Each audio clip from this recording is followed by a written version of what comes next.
면역을 우리가 올바르게 증진시키기 위해서, 면역 상태가 건강해지기 위해서는 어디를 챙겨야 되나 라고 했더니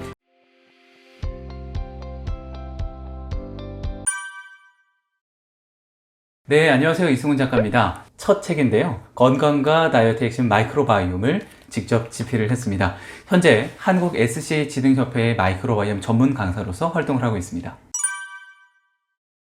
정말 장이 안 좋았어요. 어느 정도로 안 좋았냐면은 한국 사람이 성인이 하루에 대변을 보기 위해 화장실 가는 횟수가 많아야 3번입니다. 3번. 근데 저는요, 이거의 5배. 정상적인 변을 보기 위해서 화장실을 간 게 아니라요, 15번이 넘는 시간 동안 쏟아내러 갔었어요. 그러다 보니까 삶의 질이 급격하게 떨어지고 심지어는 우울증까지도 왔었거든요. 장이 안 좋다 보니까. 이런 모든 부분들을 내가 내 원상태의 삶을 좀 돌려놓고 싶어 라고 하다 보니까 이 순간까지 오게 됐습니다. 마이크로바이옴은 생태계라고 말씀을 드릴 수가 있는데, 미생물이라고 하는 녀석들의 생태계를 총칭하는 단어입니다. 이? 미생물은 또 뭐야? 라고 하시는 분들이 계실 텐데요. 머리부터 발끝까지 우리 몸에는 다양한 균들이 살고 있습니다. 얘를 미생물이라고 말씀을 드릴게요. 이 미생물들이 몸 전체에 다 살고 있는 총칭 단어가 마이크로바이옴인데요. 아마 이런 얘기 들어보셨을 거예요. 제품을 통해서 이해를 돕자면은 프로바이오틱스, 프리바이오틱스, 멀티바이오틱스, 이러한 제품들에 대한 이름들을 많이 들어보셨겠지만, 이러한 것들도 다 마이크로바이옴 범주 안에 들어가 있는 겁니다. 2년 동안 많은 분들이 면역에 대한 관심을 상당히 많이 가지셨어요. 근데 이때 화두로 나왔던 게, 면역을 우리가 올바르게 증진시키기 위해서, 면역 상태가 건강해지기 위해서는 어디를 챙겨야 되나 라고 했더니 장이라는 녀석이 답이 나왔습니다. 왜냐면은요, 장은 우리가 가지고 있는 이 장 속에 살고 있는 미생물들, 이 기관에서는 무려 70%에 가까운 면역을 담당을 하고 있습니다. 그러다 보니까 쉬운 예시로 이런 말씀 드려볼게요. 전날에 상한 음식을 먹었는데 다음날 속이 좀 어떠세요? 불편하거나 화장실을 자주 들락날락 해야 되거나, 혹은 정말 민감하신 분이라면은 이 상한 음식을 먹고 바로 반응이 오셔가지고 화장실을 가시는 분들이 많이 계실 거예요.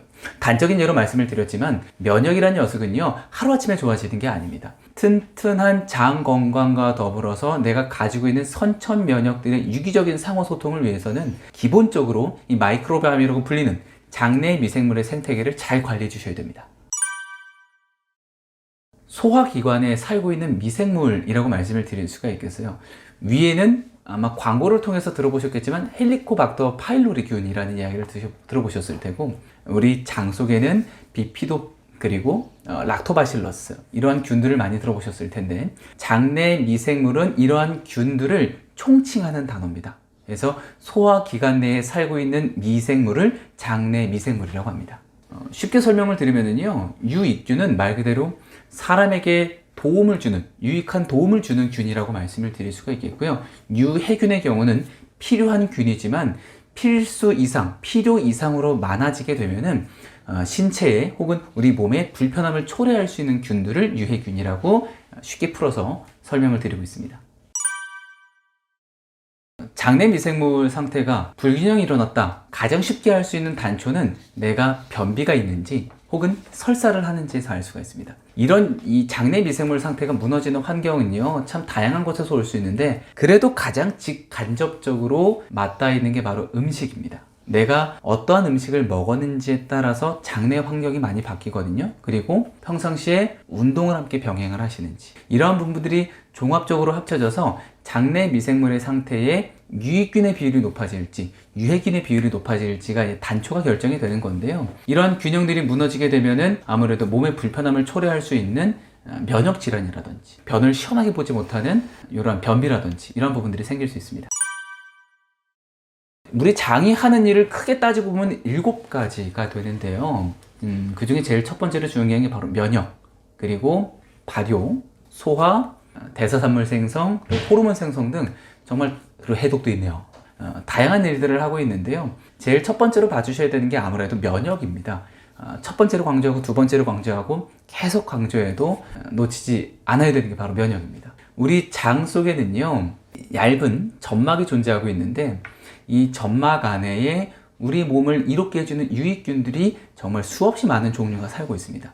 얘가 왜 중요하냐면 우리 몸에서 외부의 항원 물질, 즉 독소와 제일 많이 만나고 집결되는 부위가 바로 장이거든요. 자, 그런데 장에서는 영양소도 흡수하고 직간접적으로 음식물과 맞닿아 있단 말이죠. 근데 얘가 안 좋은 녀석들이 혈관 안으로 들어온다? 보통 이걸 장누수 증후군이라고 얘기를 하는데요. 장의 문이 열려 있다고 얘기를 합니다. 이렇게 되다 보면은 다양한 불편감을 초래할 수 있어요. 이를 막아주는 게 몸속, 체내 안속으로 독소들이 들어가는 것을 방해해주는, 막아주는 역할을 바로 유익균들이 하고 있습니다. 면역도 관련이 되어 있지만 해독의 한 부분으로도 생각을 해주시면 좋아요. 많은 분들이 이상적으로 생각하시는 거는 정말 바나나처럼 모양이 예쁘고 윤기가 차르르 흐르는 변을 보시길 원할 거예요. 왜냐면 얘가 수분이 부족해지면 딱딱해지거나 토끼똥처럼 나오는 경우가 있거든요. 자, 이럴 때는 아파요. 그렇죠? 막 찢고 나온단 말이죠. 수분이 부족해서. 근데 반대로 수분을 흡수를 못했어요. 그리고 나쁜 독소들이 좀 많이 있다 보면은 우리가 쏟아냅니다. 설사를 하게 되죠. 그래서 묽은 변을 보게 되는데 가장 이상적인 변은 변이 잘 뭉쳐진 상태의 이 바나나 모양을 추구를 하셔야 됩니다. 이 수분이 좀 많이 부족해서 또끼똥처럼 나오거나 이 대변이 갈라지는 경우가 있습니다. 이럴 때는 아무래도 힘을 주셨을 때에도 많이 힘들겠죠. 저희가 이제 보통 이제 항문이 찢어진다는 좀 표현을 하죠. 변이 너무 단단하거나 수분이 없었을 때 이런 불편감을 초래 좀 할 수가 있고요. 그리고 바나나 모양처럼 긴 녀석이 있습니다. 가장 이상적인 변이라고 얘기할 수 있는데 식이섬유를 다량으로 좀 섭취를 해주시고 우리 몸에 도움이 되는 과일이라든지 야채라든지 혹은 견과류를 섭취를 해주시면 한층 더 도움을 받으실 수가 있어요. 그리고 마지막으로 이제 내려가서 이제 타입을 아래쪽으로 내려가시면 이 약간 묽은 변을 보실 수가 있어요. 수분도 좀 많이 포함이 되어 있고 얘가 예를 들면 이제 올바른 변의 모양보다는 약간 흩어지는 모양들, 이런 녀석들 같은 경우에는 설사를 하시는 분들이라면은 이제 몸속 안에 있는 장속 안에 있는 나쁜 균들을 배출해낸다거나 혹은 식이섬유 섭취가 좀 부족해서 장 속에서 수분 흡수를 제대로 못해서 생기는 이런 일들도 있습니다. 아무래도 가장 좋은 거는 식습관인데요. 평상시에 먹는 음식이 어떤 게 있는지 한번 돌아보셨으면 좋겠어요.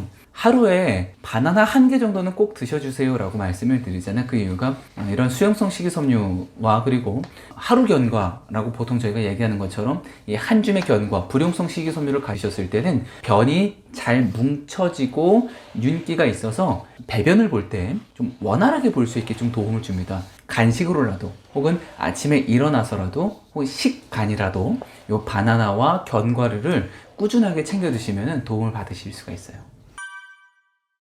아마 저처럼 고생하신 분들이 제가 다큐에서만 봤었는데 주변에 계실지 모르겠어요.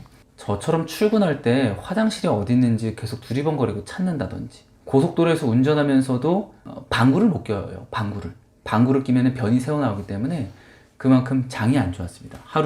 성인이 하루에 평균 가는 이제 배변을 위해서 가는 횟수가 많아야 3번이고요. 평균이 1번입니다. 근데 저는 정상적인 변을 보기 위해서 화장실을 간 게 아니라 비정상적인 변을 보기 위해서 하루에 많이 갔었을 때는 15번 이상도 갔었어요. 이 항문에는 얇은 기름막이 쳐져 있어요. 저도 병원 가서 배웠어요. 기름막이 쳐져 있는데 휴지로 계속 이 기름막을 닦아내다 보면은요, 상처를 입습니다. 소염증이라고 하는 간지럼증이 생겨요. 간지럼증이 생겨서 계속 긁게 되거나 혹은 변을 보고 난 다음에 정말 생각하기 싫은 기억인데 변을 봤는데 주저앉을 정도로 아파요. 정말 신음소리를 내지 못할 정도로 아픕니다. 장 상태가 너무 안 좋았어요. 아침에 사과와 금사과라고 이야기해서 꾸준하게도 먹어봤어요. 근데 아침에 사과가 저에게는 백설공주가 마녀에게 얻어먹은 독사과처럼 저에겐 독사과였거든요. 사과를 먹으면 먹을수록 장 운동이 더 활발해져가지고 아침에 출근하면서 일을 가다가 출장 가면서 한 30분에 한 번 단위로 계속 화장실을 찾게 되는 이러한 일들도 있었기 때문에 삶의 질이 정말 극도로 안 좋았었습니다. 이렇게 얘기하다 보니까 안 좋았던 얘기를 하다 보니까 침울하게 얘기하게 되는데 지금은 상태가 많이 좋고요. 해독 주스를 아마 꾸준히 드시는 분들이 계실 텐데 이 디톡과 관련되어 있는 해독 주스도요. 장 상태가 튼튼하지 않은 상태에서 무리하게 해독을 들어가게 되면은요. 트러블이 생길 수가 있어요. 저의 경우에는 쏟아냈죠. 쏟아내고 싶어서 낸 게 아니라 쏟아내어졌어요. 몸에서 나는 건강을 위해서 해독 주스를 한 잔 꿀꺽 먹었는데 그거 아니야 라고 하면서 저를 자꾸 화장실로 데리고 가더라고요. 일단 장내 미생물의 불균형이라고 하면은 제일 첫 번째로 소화불량이 있을 수 있겠죠. 우리가 탄단지라고 얘기하는 탄수화물, 단백질, 지방 같은 경우에는 우리 몸에서 소요소가 나옵니다. 근데 야채를 먹고 소화가 좀 안 된다? 라고 하시는 분들은 식이섬유를 분해하는 미생물의 수가 좀 부족한 거예요. 유익균의 종류와 그리고 가지수가 좀 부족한 거기 때문에 이러한 소화에 어려움을 겪으실 수 있는 부분이 있고요. 그리고 두 번째로 제가 계속 강조해서 말씀드리는 변비와 설사입니다. 변비의 경우에는 장내 활동이 적은 거죠. 물론 수분이 부족한 것도 있지만 제일 원초적으로는 미생물의 수가 좀 부족한 거고요. 설사 같은 경우에는 미생물의 수가 있기는 있지만 유해균의 비율이 높아서 계속 쏟아내는 거예요. 실례로 이제 음주를 이제 하시는데 과음하고 난 다음 날에 우스갯소리로 술똥 쌌다고 얘기합니다. 절대 좋은 거 아니거든요. 그리고 우리 몸에서는 이 장내 미생물들이 비타민도 함께 생성을 해줘요. 근데 음주를 하게 되면은 비타민 생성을 막아버립니다. 그렇기 때문에 다음날에 혹은 음주를 하셨더라도 꼭 비타민이 풍부하게 들어가 있는 과일과 이런 채소들을 챙겨주시는 게 너무나 중요해요. 저는 발효를 시켰어요. 보통 이제 집에서 밥할 때 쌀 씻으시잖아요. 쌀 씻은 물이랑 그 다음에 이제 백설탕 그리고 굵은 소금, 여기에 하나 이제 유산균인데 제가 먹었던 유산균은 좀 다른 유산균이에요. 시중에 나와 있는 유산균이긴 하지만 발효를 시켜줄 수 있는 유산균을 좀 사용을 했습니다. 쌀뜨물을 발효를 시키면 이 거품 같은 게 올라와요. 그래서 뽀글뽀글 올라오는데 이 녀석을 하루에, 그러니까 사람마다 다 다릅니다. 이 녀석을 하루에 1리터씩 먹었었어요. 그래서 한 번 발효시킬 때마다 약 한 10리터 정도 이상을 발효를 시켰기 때문에 이 발효시킨 음력을 반복적으로 3달 정도 먹었거든요. 3달 정도 먹으니까 설사가 멎더라고요. 설사가 멎고, 그리고 제가 완전히 장 상태가 이게 좀 정상적인 장 상태구나 라고 느꼈던 게 이 발효시킨 음료를 먹고 2년 정도 지나서 됐던 것 같아요. 정말 30년 가까이 안 좋은 장 상태를 갖고 있다가 이거를 원상복구하는 데에 한 3년 정도가 걸렸습니다. 발효음료 같은 경우에는 뭐 방금도 말씀드렸지만 제일 중요한 거는 일단은 유산균을 어떤 유산균을 쓰시기가 좀 제일 중요하고요. 그리고 쌀뜨물은 저거 하시면 돼요. 그냥 잡곡을 쓰셔도 되는데 첫 번째 물을 씻은 물은 버리시고 두 번째 씻은 물이랑 세 번째 씻은 물을 그냥 그대로 빈통에 받아주세요. 네, 빈통에 받아주시고 가게 안에다가 설탕을 백설탕을 좀 많이 넣으실 분들은 뭐 한 컵을 넣으셔도 돼요. 종이컵으로 한 컵 정도 넣어주시고, 그리고 굵은 소금을 티스푼 하나 정도 넣어주신 다음에 그냥 그대로 뚜껑을 닫아주시면 됩니다. 중요한 포인트는 발효가 되려면은 좀 상온에 두셔야 돼요. 그래서 어떠한 천장이라든지 싱크대 위에 두시면 안 되고요. 바닥에다가 좀 따뜻한 공간에다가 발효를 시켜주시면 됩니다. 한 3일 정도 발효시켜 주시면은 이렇게 뽀글뽀글 올라오는 발효 음료를 드실 수가 있어요. 항생제에 대한 이슈가 상당히 많은데요. 제일 첫 번째로는 항생제는 급성 감염의 위험이 있을 때 쓰는 겁니다. 외부에 상처를 입었거나 혹은 칼로 베었다거나 무언가에 찔렸다거나 급성 감염의 위험이 있을 때 먹는 게 항생제인데, 무분별하게 항생제를 먹게 되면은 제일 첫 번째로요, 장내 미생물의 생태계가 망가집니다. 이렇게 생각하시면 돼요. 잔잔한 호수에다가 돌멩이를 던진 게 아니라 바위를 던진 거예요. 그럼 그 주변 환경이 다 엉망이 되겠죠. 항생제는 좋은 녀석, 나쁜 녀석을 분간하지 못하고요, 싸그리 다 잡아서 미생물들을 죽여버립니다. 그렇기 때문에 아마 항생제를 드시고 난 이후에 부작용으로 설사하시는 분들이 많이 계실 거예요. 생태계가 무너졌다는 얘기거든요. 빨리 복원을 시켜주셔야 되고. 그리고 두 번째로 항생제를 무분별하게 드셨을 경우에는 항생제 내성이라는 녀석이 생겨서 슈퍼박테리아가 생길 수가 있습니다. 슈퍼박테리아가 생기는 순간 손을 쓸 수가 없거든요. 그렇기 때문에 평상시에 내가 가지고 있는 자가 면역도의 상태를 계속 강하게 유지를 좀 시켜주셔야 됩니다. 외부의 침입에 맞서서 계속 이겨낼 수 있는 상태를 유지를 시켜주시고, 항생제에 대한 처방을 받으실 때에는 무분별한 것보다는 꼭 필요에 맞게, 필수에 맞게 챙겨 드시는 것을 권유를 드립니다. 일단 제일 첫 번째로요, 꼭꼭 씹어 먹어야 속이 편합니다. 급하게 먹어서 체하신 분들 많이 계실 거예요. 그럴 때마다 이제 소화제를 찾으시는 분들이 많이 계실 텐데, 소화제를 찾는다고 해도 소화가 빨리 되는 거는 아니죠. 혹은 뭐 우스개로 이런 분들 계세요. 야, 소화 안 되면 사이다 먹어. 탄산수 먹어 하시는 분들이 계시는데, 그런 음식에는 소화 효소가 따로 들어가 있지는 않죠. 일단 꼭꼭 씹어야지 소화하기 편하고요. 그리고 장 내에서 음식들이 부패하지를 않습니다. 아니, 꼭꼭 씹는 거랑 미생물이랑 관련이 있습니다. 장 내에서 얘를 꼭꼭 씹지 않고 덩어리채로 음식이 넘어오게 되면은 소화하는데 오랜 시간이 걸리겠죠? 그런데 이러다 보면은 시간이 오래 걸리다 보면은 장관 내에서 음식들이 부패할 수 있는 경우가 생기거나 이상 발효가 되는 경우가 있습니다.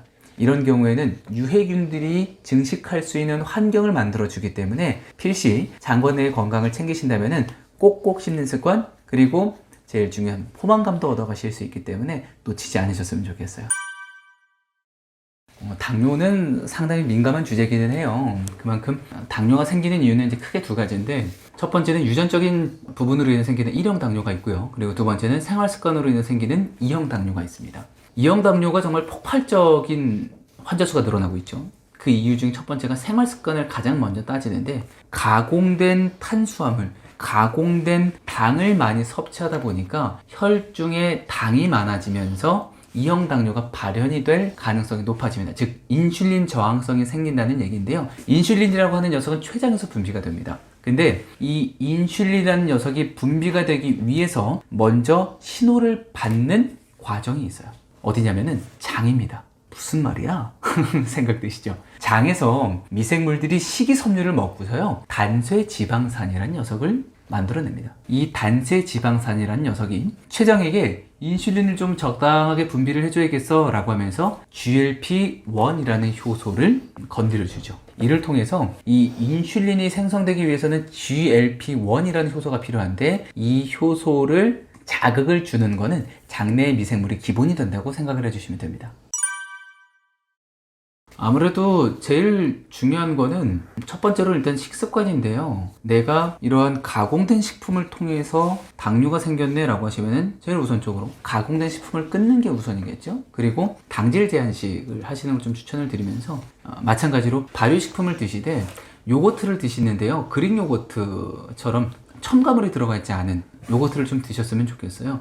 꾸준하게 매일매일 꾸준하게 드시는 게 너무나 중요하거든요. 건강은 하루아침에 바뀌지 않습니다. 누적이 되어서 탈이 나거나 혹은 누적이 되어서 더 튼튼해지잖아요. 그것처럼 평상시에 장관 내의 면역을 위해서, 장관 내의 미생물의 균형을 위해서 발효식품 중 가장 첫 번째로 요거트 드시는 거 추천을 드리고, 식습관을 통해서 가실 수 있는 부분이라면은 과일은 바나나나 아보카도와 같은 이러한 과일류를 드시는 거, 그리고 견과류에서는 아몬드나 호두와 같은 이러한 단단한 불용성 식이섬유를 갖고 있는 견과류를 챙겨 드시는 것을 권장을 드립니다.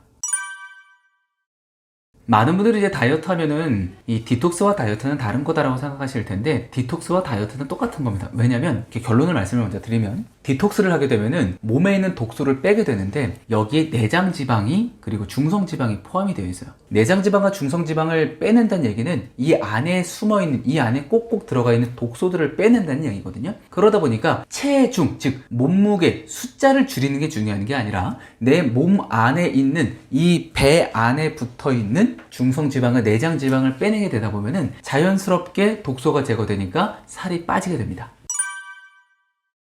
이 살이 찌는 이유에 대해서 말씀을 드리면은, 일단 대한비만학회에서 나온 정말 여러 가지 정보들이 있는데, 그 중에서도 뭐 임신과 출산, 유전적인 질환, 여기에 또 장내 세균총이라고 나와 있습니다. 장내 미생물? 장내 세균총이 왜 중요한 거지? 혹시 이 비만균이라고 들어보셨어요? 비만균?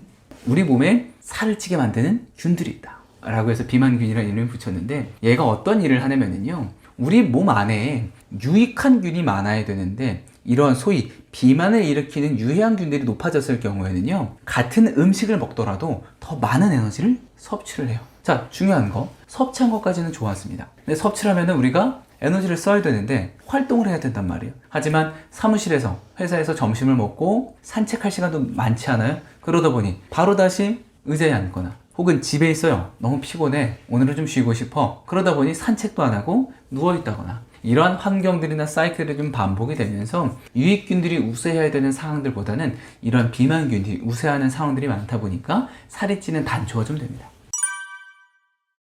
일단 가장 중요한 거는요, 저는 식습관에 대한 부분을 한번 바꿔보시는 걸 추천을 드려요. 한국 사람은 보통 밥심이야 라고 얘기를 하면서 탄수화물 위주의 식사를 많이 하거든요. 식판을 한번 떠올려 보겠습니다. 보통 많이 담는 게 밥, 고기, 국, 야채 종류가 될 텐데, 제일 먼저 손이 가는 게 보통 한국 사람이라면 밥이죠. 근데 순서를 바꿔서요, 이 야채를 좀 먼저 드시는 걸 추천을 드려요. 야채, 고기, 탄수화물 정도. 실험을 해봤더니 탄수화물을 먼저 먹은 상태의 식후 혈당과 야채를 먹고 난 다음에 식후 혈당의 차이가 보였습니다. 어디가 더 낮았을까요? 네, 맞아요. 야채를 먼저 먹었을 때 식후 혈당이 더 낮게 나왔습니다. 그러다 보니까 우리가 움직였을 때에 몸의 가뿐함과 활성도도 좋아지고요. 그리고 식이섬유가 들어감으로 해서 먼저 들어감으로 해서 소화의 도움과 그리고 장내 미생물의 유익균들의 활성화도 도와줄 수가 있는 거죠.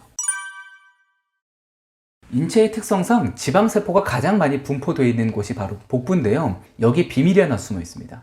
스트레스를 받으면 살이 찐다 라는 얘기 들어보셨죠? 스트레스를 받으면 시상하부에서 이 스트레스를 벗어나야 돼, 빨리 무언가를 먹어 라고 신호를 보내는데, 스트레스가 활성화가 됐다는 얘기예요. 스트레스가 활성화가 돼서 자꾸 뭔가를 먹으라고 얘기하는 거예요. 근데 이 스트레스를 활성화시키는 효소라는 게 있어요. 무슨 말이야? 아니, 스트레스를 그냥 받는 거 아니야? 라고 하시는 분들이 계실 때는, 우리 복부에는 이 코르티솔이라고 하는 스트레스 호르몬이 비활성화된 형태인 코티손이라는 녀석들이 내재되어 있습니다. 그런데 스트레스를 받는 순간 이 HSD 효소라는 녀석이 이 코티손이라는 녀석들을 코르티솔로 활성화를 시켜줘, 즉 스위치를 올려준다는 거예요. 그러다 보니까 안 그래도 스트레스 받아서 힘들어 죽겠는데 여기에 더해가지고 활성화까지 시켜주니까 자꾸 무언가를 먹어야 되겠다라는 생각이 들겠죠. 그러다 보니 폭식을 하거나 과식을 하게 되는 일들이 생깁니다.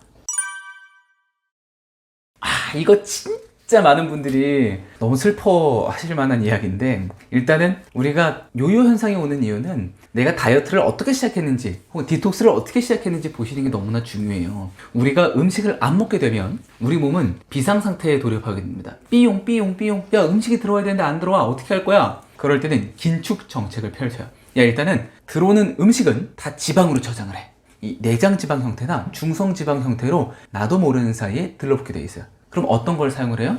우리 몸에 숨어있는, 혹은 내가 가지고 있는 운동을 안 한다거나 혹은 영양소가 부족하면 근육을 녹여서 써요. 근육을 당으로 녹여서 에너지로 쓴다니까요. 그러다 보니까 이 올챙이비만 나온다고 얘기를 하잖아요. 근육은 없어지고. 내가 어느 정도 체중이 감량이 되는 것 같아서 음식을 다시 먹었어. 그런데 이때 몸에서 어떠한 반응을 할까요?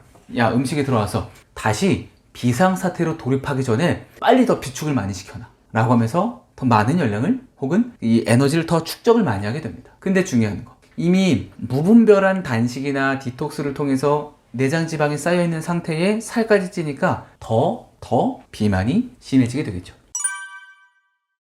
살이 안 찌는 체질로 당연히 바꿀 수 있죠. 관건은 장내 미생물입니다. 앞서 말씀드렸던 것처럼 미생물의 균형이 맞아야 우리 몸 안의 밸런스, 즉 균형을 잡아줄 수 있는 거예요. 같은 음식을 먹더라도, 같은 양을 먹더라도 누구는 살이 찌고 누구는 날씬하고, 내 장관 내에 있는 유익균과 유해균의 비율이, 즉 비만균이라고 하는 녀석들의 비율이 얼마나 낮은지에 따라서 살이 안 찌는 체질로 바뀔 수 있습니다.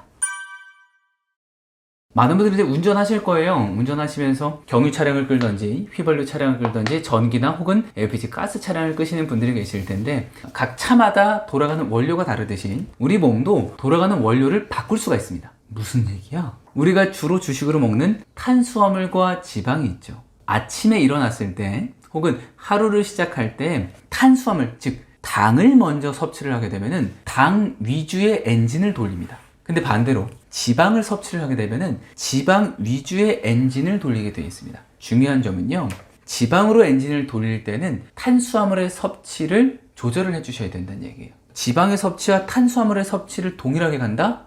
그러면은 아무래도 에너지를 전환시켜서 빨리 쓸 수 있는 녀석으로 전환이 되겠죠. 자, 그렇기 때문에 내가 에너지를 전환시킨다는 얘기는요, 이것도 디톡스와 마찬가지로 해당이 되는 건데요, 내가 체지방이 너무 많아서 지방을 에너지원으로 쓰고 싶다 라고 하는 분들이 계실 거예요. 이럴 때는 저희가 흔히 들어보셨던 저탄고지나 간헐적 단식을 통해서 한번 활용을 해 보실 수가 있습니다.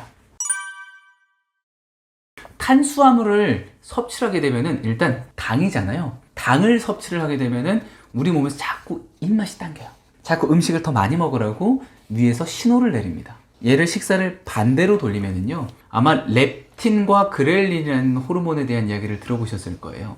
우리가 밥을 먹으면서 포만감이 들기 위해서는 이 렙틴이라는 호르몬이 제대로 분비가 되어야 되는데, 탄수화물을 과다하게 섭취하게 되면은, 혹은 정제된 탄수화물을 과다하게 섭취하게 되면요, 이 렙틴이라는 호르몬의 분비가 왔는데도 불구하고 알아차리지 못합니다. 그래서 과식을 하거나 폭식을 하게 될 수 있는 위험이 생기죠. 자, 그렇기 때문에 이 렙틴이라는 호르몬이 제대로 작동하기 위해서는 일단 먼저 포만감이 있는 식사, 그리고 식이섬유를 먼저 섭취함으로 인해서 소화 시간을 천천히 길게 만들어 줄 수가 있어요. 천천히 길게 만들어줘서 탄수화물보다 식이섬유를 먼저 섭취하시게 되시면은 소화 시간이 늘어나게 됩니다. 소화 시간이 늘어난다는 얘기는 탄수화물이 분해가 되는데 시간이 오래 걸린다는 얘기예요. 그만큼 혈중 내의 당 수치도 높아지지 않는다는 것을 의미하게 되는 거죠. 자, 그렇기 때문에 내가 평상시에 포만감도 느끼고 싶고 체중 관리도 하고 싶고 여기에 더해서 당 수치까지 조절하고 싶다라고 하시면은 식이섬유 섭취를 우선적으로 해주시고 탄수화물 섭취를 그 뒤로 밀어주시기 바랍니다.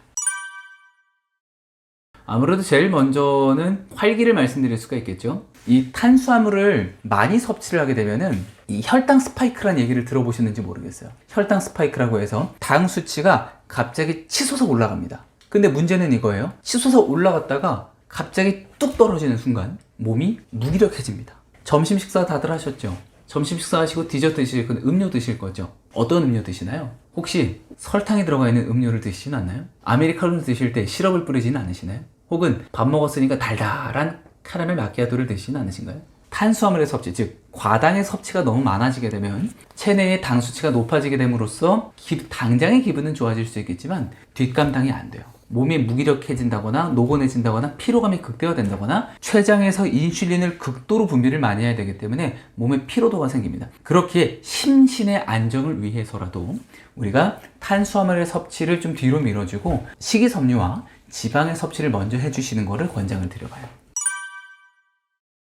이 당질 제한식은 말 그대로 탄수화물을 이제 줄이는 건데요. 크게 세 가지입니다. 기초, 표준, 슈퍼가 있는데 기초의 경우에는 저녁 식사에 탄수화물을 안 드시는 거예요. 표준은 3끼 중에 저녁은 아예 안 먹고요. 2끼 중에 1끼만 먹는 겁니다. 마지막 슈퍼는 3끼 다 탄수화물을 안 드시는 거예요.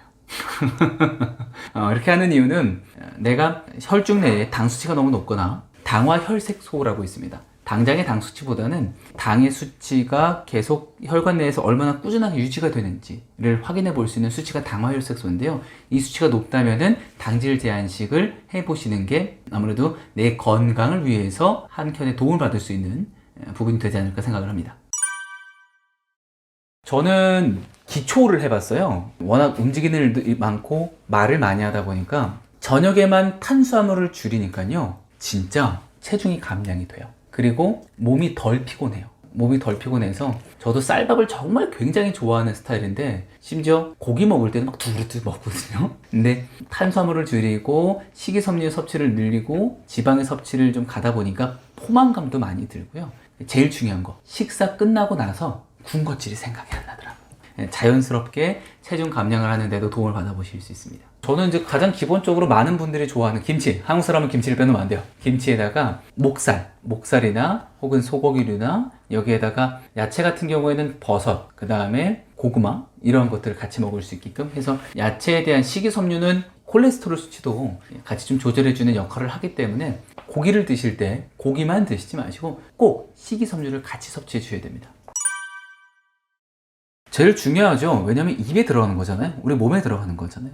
소위 몸을 살리는 기름이고 몸을 망치는 기름이라고 말씀을 드릴 수 있을 텐데 불포화 지방산이라고 해서 들어보셨을 거예요. 흔히 오메가3, 들기름, 참기름 이런 얘기 많이 들어보셨을 텐데 들기름이나 참기름, 이 엑스트라 버진 올리브 오일 같은 경우는 아침에 그냥 일어나서 생으로 한 숟가락씩 먹어도 좋다라는 이야기 많이 들어보셨죠.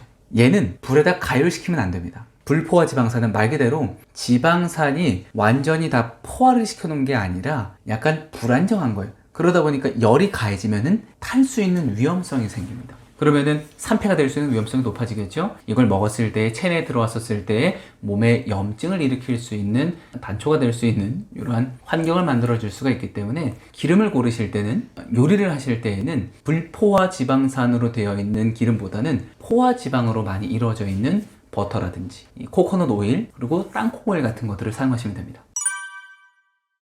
일단 제일 첫 번째로 요즘은 정보가 너무나 많기 때문에 마트에 가셨을 때 내가 고르고자 하는 제품에 대한 이 검색을 좀 먼저 해보셨으면 좋겠어요. 이 뒤에 원재료명과 함께 추출 방식이죠. 추출 방식에 써져 있는 제품도 있지만 그렇지 않은 제품도 있거든요. 그래서 마트에 가셨을 때 가장 쉽게 고르실 수 있는 안전한 기름은 일단 아보카도 기름이 있겠고요. 그리고 코코넛 오일도 판매를 하고 있는데, 코코넛 오일은 정제를 최대한 덜 거친 코코넛 오일을 쓰시기를 권장을 드리고요. 그리고 하나 더 말씀드리면 엑스트라 버진 올리브 오일이 있는데, 엑스트라 버진 올리브 오일 같은 경우에는 중저온에서 가열을 해서 사용하시는 것을 추천을 드립니다. 아무래도 불포화지방산으로 이루어져 있는 기름들을 많이 피하셔야 되겠죠. 곡물을 통해서 나온다든지, 혹은 예를 들어서 카놀라유 같은 경우도, 카놀라유 같은 경우에는 이 추출하는 방식에 상당히 많은 일들이 개입이 되기 때문에 좀 추천드리지 않고요. 들기름이나 참기름도 절대 불에 달궈서 드시면 아깝습니다. 발연점이 높으면서 지방의 상태, 즉 형태가 안전한 녀석을 고르시는 거를 추천을 드려요. 그래서 제가 평상시에 많이 사용하는 기름은 버터 대신에 무염 버터입니다. 무염 버터도 이 목초를 먹고 자란 소한테서 나온 우유를 통해 만든 버터고요. 그리고 코코넛 오일, 그리고 하나 더 간다면은 아보카도 오일, 이렇게 가끔씩 쓰는 듯. 버터를 활용하실 때도 고온에도 잘 버틸 수 있기 때문에, 대신에 너무 장시간 또 이렇게 불에 달구시는 건 추천드리지 않아요. 고기를 드실 때도요, 아마 가보신 분들 계시죠? 스테이크하우스 가면은 스테이크가 나오는데 그 위에 버터를 하나 올려줄 겁니다. 혹은 그 밑에 버터를 깔아 놓을 겁니다. 풍미도 살릴 수 있지만 고기가 구워질 때에 안전한 기름을 사용을 하기 때문에 섭취했었을 때에도 더 풍부한 포만감을 느끼실 수 있죠. 중요한 거는 엄마의 산도를 통해서 아이가 나올 때에 세균을 물려받아야 되거든요. 그 세상 어떤 것보다도 내 건강을 위해 책임질 수 있는 단초는 엄마한테서 세균을 물려받는 겁니다. 근데 제왕절개를 하게 된 아이들은 엄마의 산도를 통해서 나오는 이 세균을 물려받지를 못하죠. 그러다 보니까 처음 나왔을 때, 세상을 나왔을 때 만나는 균들이 여러 가지 좋은 균과 나쁜 균들이 몸에 들러붙게 되는 거죠. 제일 첫 시작을 엄마가 물려준 좋은 균으로 먼저 자리를 잡게 만들 것인지, 아니면은 환경에 있는 다양한 균들을 가지고 만들 것인지 차이가 좀 나는 겁니다. 이런 질문 하실 거예요. 제왕절개를 했어. 그러면 우리 아이의 장내 미생물 체계는 무너질 수밖에 없나요? 아니요, 그렇지는 않아요.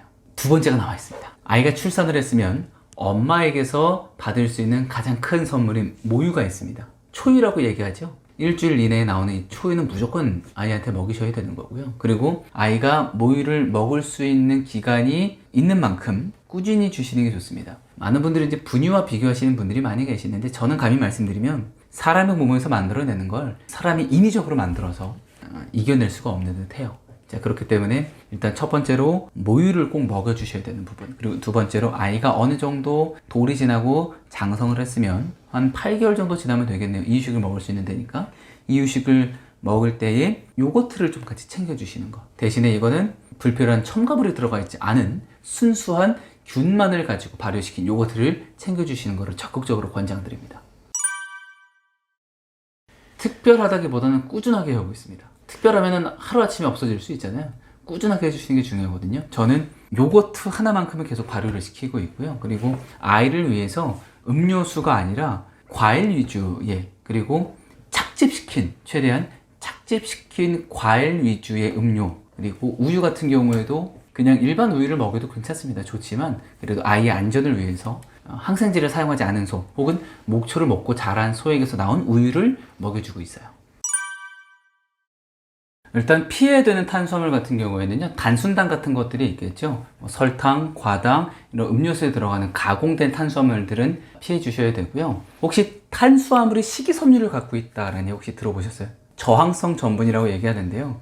한국 사람들이 가장 좋아하는 쌀밥, 고구마, 감자, 따뜻할 때 드시는 게 아니라 얘를 조리하고 난 다음에 식히는 거예요. 식히게 되면은 이 저항성 전분의 함유량이 높아서 식이섬유를 섭취를 좀 더 많이 하실 수가 있고요. 콩에도 좀 많이 들어가 있고요. 요거 있다.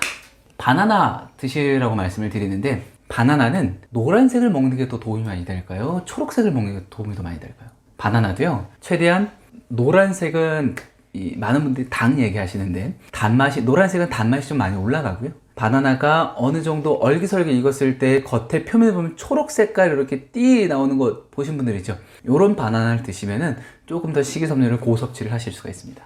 찬밥 같은 경우에는요, 많은 분들이 이제 이런 거죠. 밥을 고슬고슬한 밥을 지은 다음에 실온에서 이렇게 그냥 식히시는 거예요. 바로 드시지 말고 식히신 다음에 특히나 우리가 평상시에 이제 밥을 주식으로 하는데 쌀밥 드실 때 따뜻한 쌀밥 드시는 경우 많잖아요. 근데 얘를 살짝만 좀 식혀주시면은 앞서 말씀드렸던 저항성 전분이 있죠. 저항성 전분이 높아지면서 쌀을 먹더라도 식이섬유에 대한 섭취를 조금 더 높여주실 수가 있습니다. 저항성 전분 상태로 드시게 되면 아무래도 소화가 될 때 장내 미생물들에게 도움이 되는 유익한 일들이 생기겠죠. 쌀밥뿐만이 아니라 감자, 고구마 등 따뜻하게 해주셨다가 차게 식혀서 드시는 것도 상당히 좋아요. 자, 그리고 여기 하나 더, 콩에도 많이 들어있습니다. 그래서 콩 같은 경우에는 다양하게 조리가 되는데 두부 좋아하시는 분들 많이 계시죠? 두부를 드셔도 괜찮고 청국장으로 만든 청국장을 드셔도 괜찮습니다.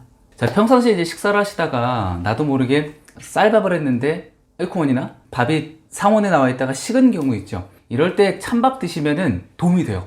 무슨 얘기야? 아니, 예전에 찬밥 먹으면 안 된다 그랬는데, 근데요, 밝혀진 게 하나 있습니다. 앞서 말씀드렸던 것처럼 이 따뜻했던 쌀밥이나 탄수화물, 이 고구마, 감자 같은 것들이 식을수록 저항성 전분의 수치가 높아집니다. 그게 왜 좋은 거예요? 라고 물어보시는 분들이 계실 텐데, 즉 식이섬유를 함유를 하고 있는 거거든요. 장내 미생물이 좋아하는 식이섬유를 섭취를 하다 보니 일단 첫 번째로 가장 중요한 우리 몸에서 단세지방산이라는 녀석을 장내 미생물을 생성을 해내는데, 요거의 기본 재료가 식이섬유예요. 그렇게 몸 전반에 걸쳐서 장내 미생물에 이로운 도움을 줄 수 있는 당을 섭취하게 되시는 게 되는 거고요. 그리고 두 번째로 차게 식혀서 드셨기 때문에요, 이 당 수치가 올라가는 부분을 좀 낮춰 주실 수가 있습니다. 급격하게 올라가는 당 수치도 조절이 돼서 함께 조율을 해 주실 수가 있고요. 그리고 마지막 세 번째는 포만감이 높아진다는 거죠. 따뜻했을 때 드셨을 때와 찬 음식을 차게 해서 드셨을 때의 포만감이 좀 달라지기 때문에 장내 미생물의 건강도 함께 챙기시면서 포만감까지도 챙겨가실 수 있습니다. 내 장 상태가 건강하지 않은지를 확인할 수 있는 가장 쉬운 방법이 바로 아침에 화장실을 갈 때 나타나더라고요. 우스갯소리를 말씀드립니다. 화장실 갔다 나오실 때 승리하는 미소를 짓고 나오십니까? 아니면은 패배하신 미소를 짓고 나오십니까? 정말 우리가 살면서 장 건강이 주는 일희일비가 너무나 많거든요. 이제는 튼튼한 장 건강을 통해서 변비 없이, 설사 없이, 그리고 일상생활 속에서 불편함 없이 지내시기를 바라면서 이상 인터뷰를 모두 마치도록 하겠습니다. 여러분 고맙습니다.